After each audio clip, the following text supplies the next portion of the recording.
웰빙 한방 이야기.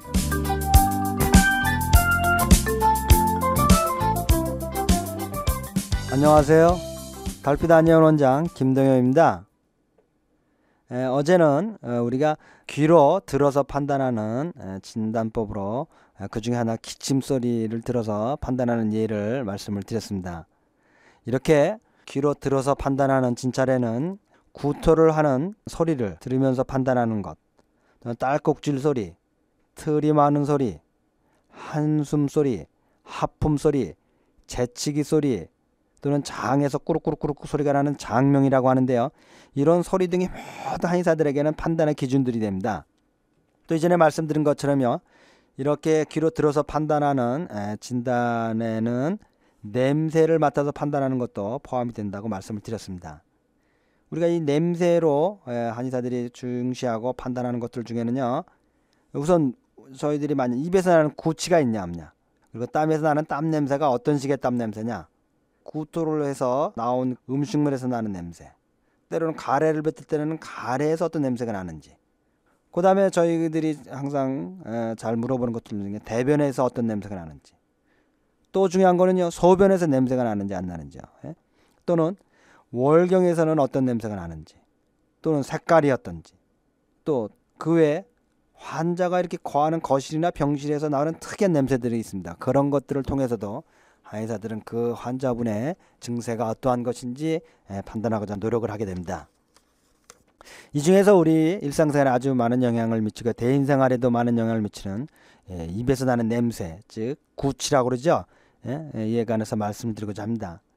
입에서 이 구취가 나면요, 참 이 대인관계에 많은 영향을 받고 지장을 받게 되죠. 자꾸 사람들을 피하게 되고요, 자꾸 소극적으로 변하고요. 그래서 사실은 많은 영향을 미칠 수가 있습니다.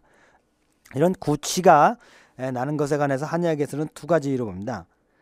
그러니까 입에서 나는 냄새인데, 하나는 입 안에 문제가 있는 경우입니다. 예를 들면 잇몸이 염증이 생겨갖고요, 거기서 부식하는 냄새가 나는 경우, 또는 충치가 있어갖고 썩는 냄새가 나는 경우, 또는 잇몸이나 이빨과 관계없이 이런 입천장이나 다른 곳에서 이런 염증 같은 것들이 생겨갖고 거기서 나는 냄새, 또는 이 불결한 음식들이 이게 찌꺼기들이 끼어가지고 부식하는 냄새 등 모든 것들은 이 입안에서 문제가 생겨서 날 경우도 입안에서 바로 그 냄새가 나온다는 거죠.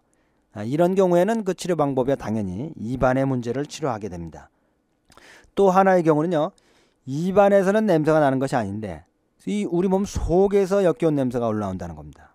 그런데 이에 관해서 한의학에서는 대부분의 경우를 우리 몸 위에 열이 꽉 차서 그 열로 그 음식에 소화되는 냄새, 또는 열기가 위로 올라오니까요, 그 상한 냄새들이 올라와서 항상 입에서 통해서 냄새가 나는 거로 그렇게 판단한 겁니다.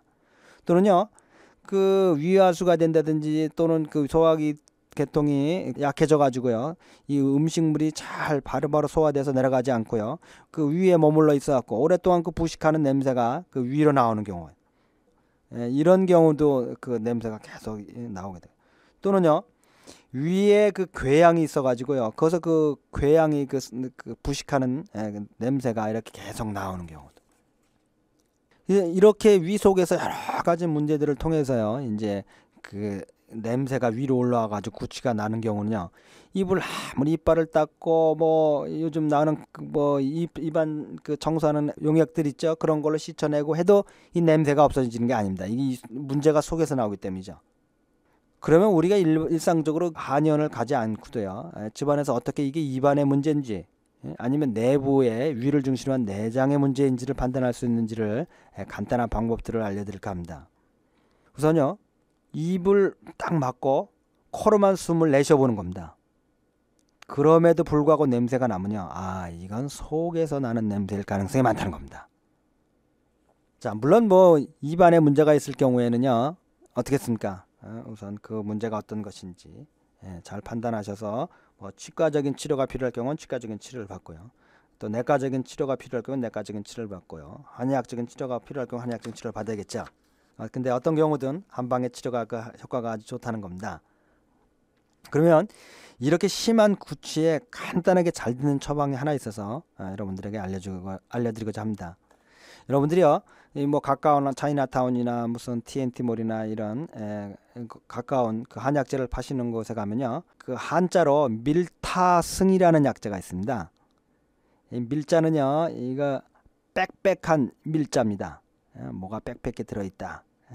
또는 타자는 험하다, 험할 타자고요.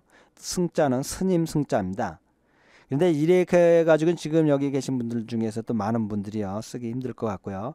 중국어 발음을 알려드리도록 하겠습니다. 뭐 지금 준비되신 분들은 하나 쓰시죠. 중국어 발음은요, MI, 미라는 말입니다. 중국 발음은. 그 다음에 미리, TUO, 이게 험할 타자가요, 중국어 발음으로는 투어, 즉 TUO입니다. 그 다음에 이 스님 승자가요, 중국어라 발음으로는 SENG, 즉 미투어성이라는 그런 우리 약재입니다. 약재.